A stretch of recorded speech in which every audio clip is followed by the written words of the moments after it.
Selamat datang di Kampus Pejuang Pendidik, Pendidik Pejuang. Universitas Veteran Bangun Nusantara merupakan institusi pendidikan tinggi yang memiliki motivasi untuk mencetak lulusan yang mandiri, unggul, profesional, berkarakter, dan memiliki nilai-nilai kejuangan.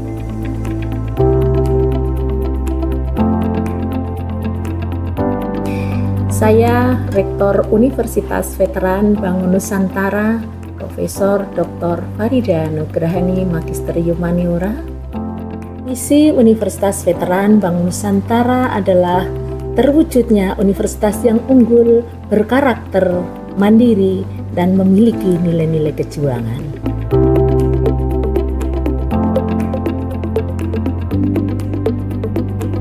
Univet bisa, Univet jaya, Univet unggul luar biasa.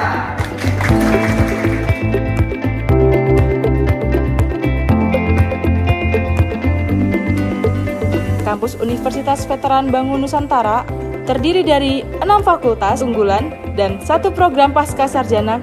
Univet Bantara memiliki peringkat ke-97 antar perguruan tinggi se-Indonesia, dilansir melalui website EduRank.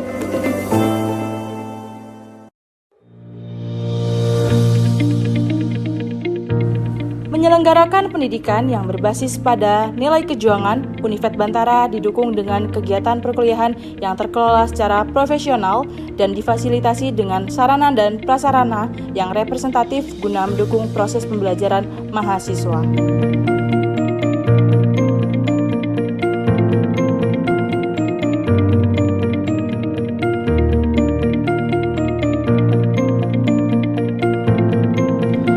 Univet Bantara secara intens melaksanakan penelitian guna menunjang pengembangan iptek dan sosial budaya sekaligus sebagai wadah untuk memberikan kompetensi serta keahlian khusus untuk mahasiswa dalam menyongsong masa depan yang penuh dengan tantangan.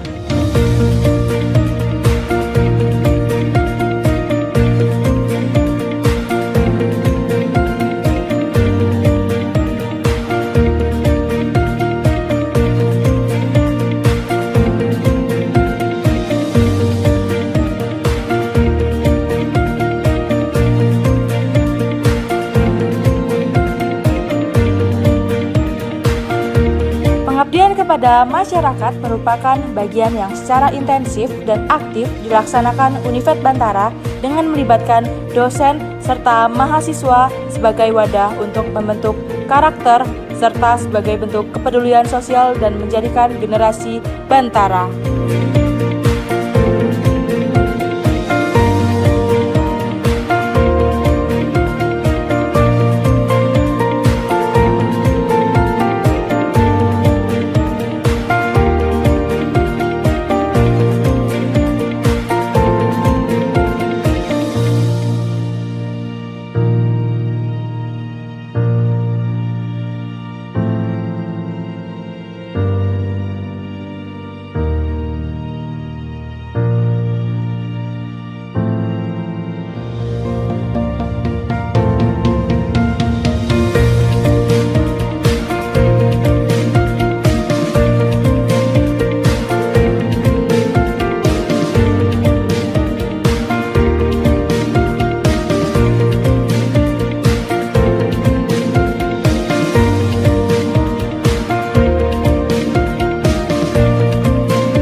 Assalamualaikum warahmatullahi wabarakatuh. Perkenalkan, nama saya Ani Sumet Mainah dengan NIM 2422520011. Saya adalah mahasiswa PPG Calon Guru Gelombang 2 tahun 2024.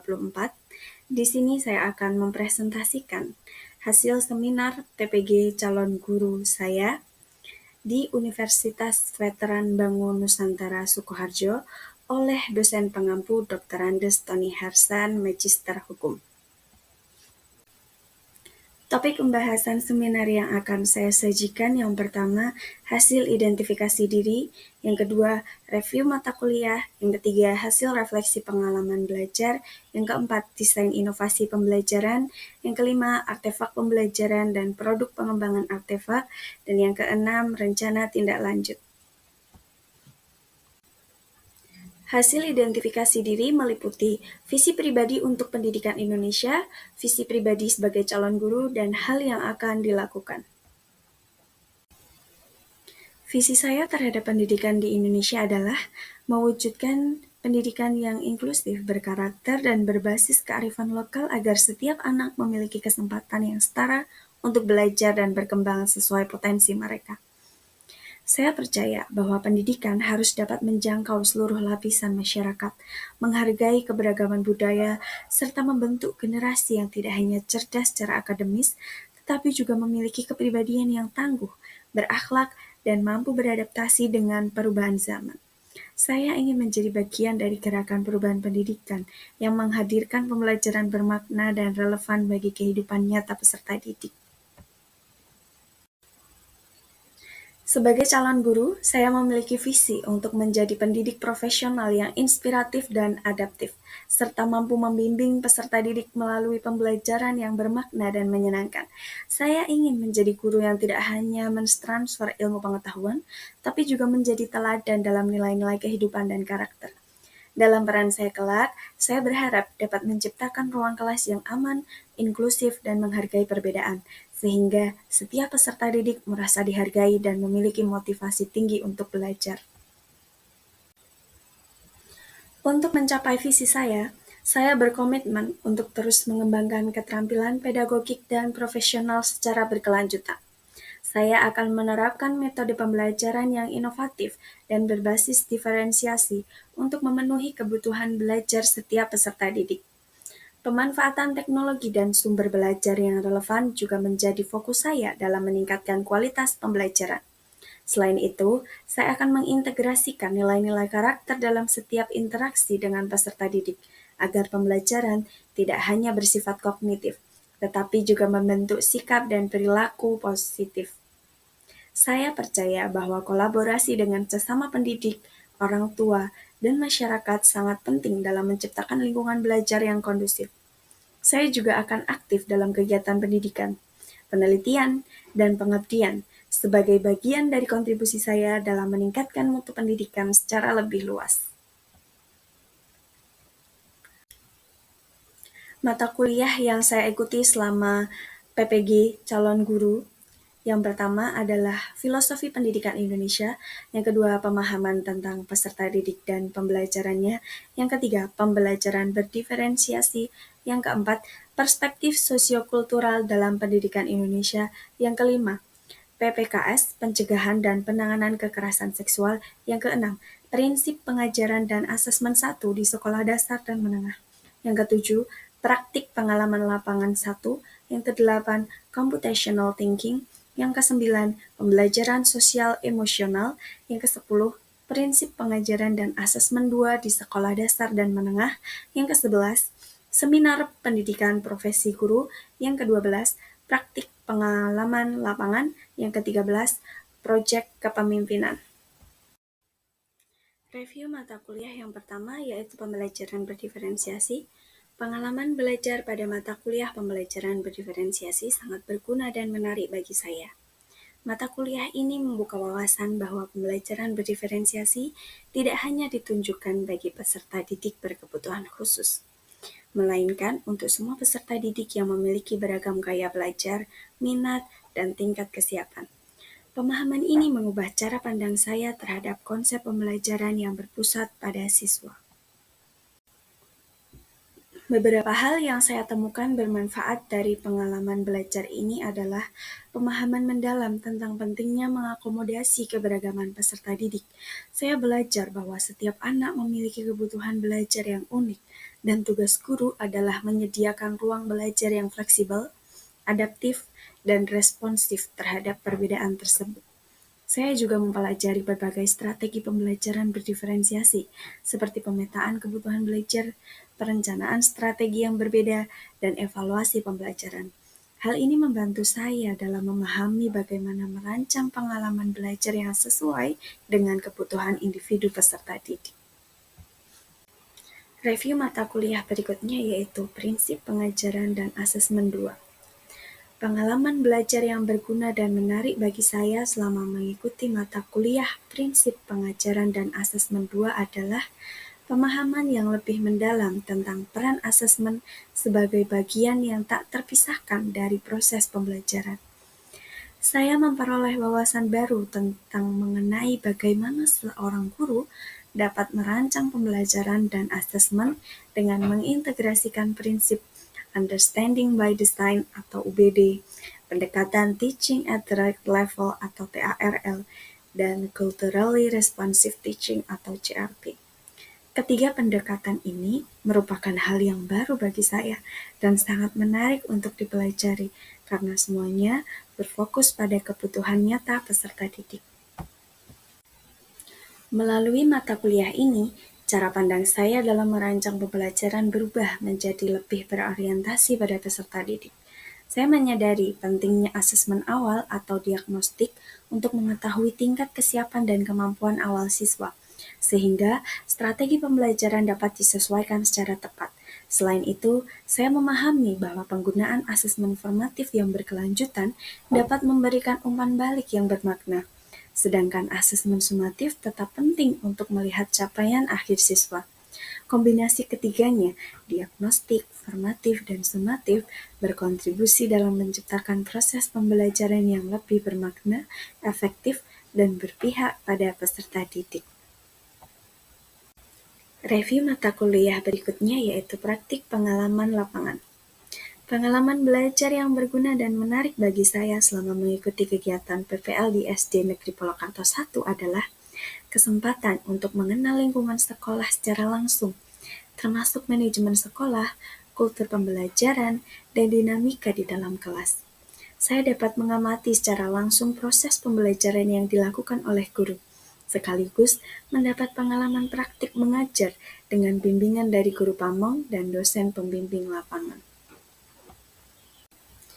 Melalui interaksi langsung dengan peserta didik, saya dapat memahami karakteristik mereka secara lebih mendalam, yang sangat bermanfaat dalam menyusun perangkat pembelajaran saat melaksanakan praktik pembelajaran terbimbing dan mandiri. Selain itu, saya juga mendapat banyak wawasan dari guru pamong mengenai pendekatan, strategi, model, dan metode pembelajaran yang sesuai dengan kebutuhan siswa di kelas dasar.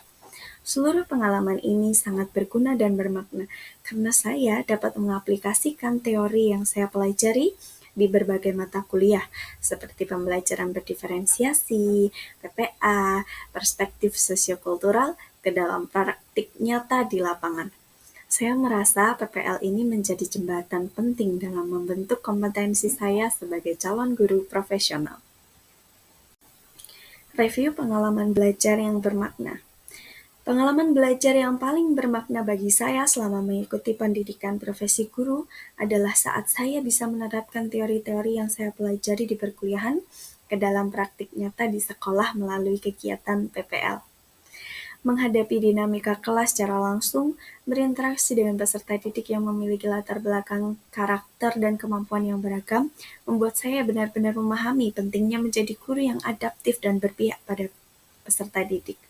Salah satu momen yang sangat berkesan bagi saya adalah ketika saya mencoba menerapkan pembelajaran berdiferensiasi dan menggunakan asesmen formatif di kelas. Saya melihat bagaimana peserta didik lebih terlibat dan termotivasi karena pembelajaran terasa lebih dekat dengan mereka. Disinilah saya menyadari bahwa pembelajaran yang efektif bukanlah hanya mengejar target kurikulum, tetapi yang mampu menyentuh kebutuhan belajar masing-masing peserta didik. Saya juga merasa bahwa kesempatan untuk bekerja sama dengan guru pamong, dosen pembimbing, dan rekan sejawat selama PPL memperkaya perspektif saya dalam merancang pembelajaran. Refleksi yang saya lakukan secara utuh membantu saya mengenali kekuatan dan kelemahan saya sebagai calon guru, sekaligus memupuk semangat untuk terus belajar dan berkembang. Pengalaman belajar ini sangat bermakna karena membentuk fondasi identitas saya sebagai guru profesional.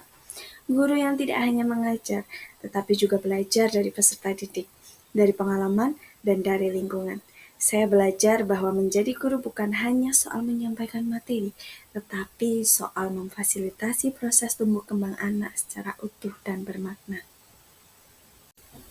Pengalaman yang paling bermakna atau best practice, pengalaman yang paling bermakna selama saya mengikuti PPG adalah saat saya menjalani proses merancang perangkat pembelajaran dan praktik mengajar di sekolah.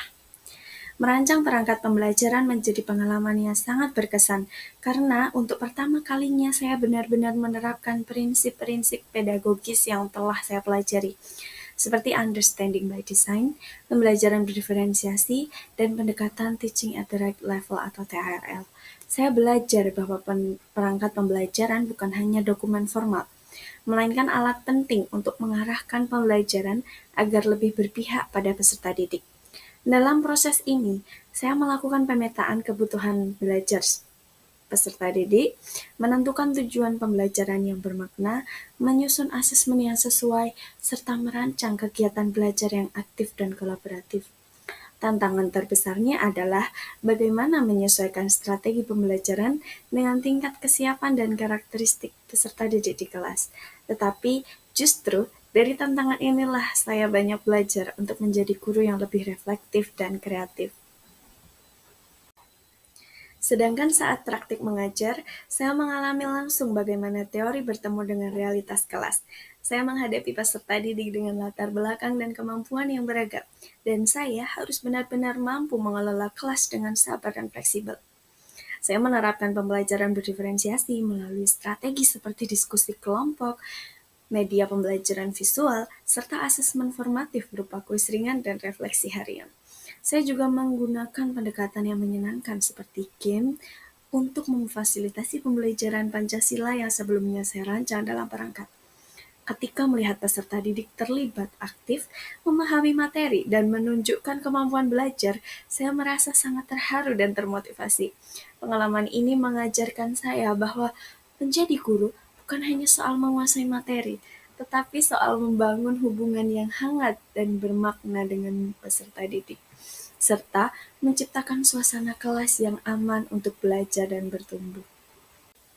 Desain inovasi pembelajaran yang saya rancang adalah pembelajaran Problem Based Learning atau PBL dengan pendekatan Teaching at the Right Level atau TRL pada materi gotong royong kelas 4.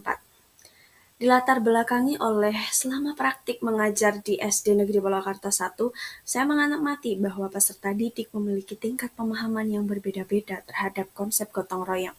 Kondisi ini menuntut guru untuk merancang pembelajaran yang tidak hanya satu pola untuk semua siswa, tetapi mampu menyesuaikan kebutuhan dan kesiapan belajar peserta didik.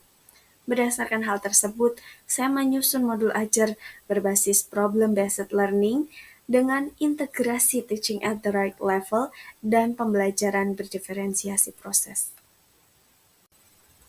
Tujuan adanya inovasi ini yaitu yang pertama meningkatkan pemahaman konsep gotong royong secara bermakna bagi seluruh peserta didik, mengakomodasi perbedaan kemampuan belajar melalui pengelompokan berdasarkan hasil asesmen diagnostik, dan mendorong keterlibatan aktif dalam pemecahan masalah kontekstual yang relevan dengan kehidupan sehari-hari.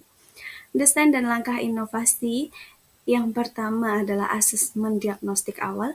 Hal ini dilakukan untuk mengidentifikasi tingkat pemahaman peserta didik tentang gotong royong dan mengelompokkannya menjadi 3 kategori, yaitu mahir, sedang, dan berkembang. Langkah yang kedua, pengelompokan dan pemberian LKPD berdiferensiasi. Peserta didik dibagi ke dalam kelompok sesuai kemampuan dan diberikan LKPD yang disesuaikan dengan level mereka. Yang ketiga adalah penerapan model problem-based learning. Guru menyajikan masalah nyata terkait kurangnya partisipasi dalam gotong royong di sekolah, lalu peserta didik berdiskusi secara kelompok untuk mencari solusi dan menganalisis masalah tersebut. Setelah itu, dilakukan presentasi hasil dan refleksi oleh peserta didik, lalu peserta didik mengerjakan asesmen formatif. Keunggulan inovasi ini yang pertama, pembelajaran yang disesuaikan dengan kemampuan dan kebutuhan tiap peserta didik karena menggunakan TARL dan berdiferensiasi. Yang kedua, memberikan ruang bagi peserta didik untuk aktif berpikir kritis dan kolaboratif melalui problem-based learning. Yang ketiga, mempermudah guru dalam mengelola kelas yang heterogen dengan pendekatan yang sistematif. Dan yang keempat, menguatkan nilai gotong royong sebagai karakter bangsa secara nyata dan kontekstual. Inovasi ini diharapkan dapat meningkatkan kualitas pembelajaran pendidikan Pancasila yang tidak hanya mengedepankan pengetahuan, tetapi juga sikap dan nilai-nilai karakter peserta didik. Pendekatan ini dapat menjadi model yang dapat dikembangkan untuk materi lain dan di kelas lain di sekolah dasar. Selanjutnya adalah artefak dan produk pengembangan artefak.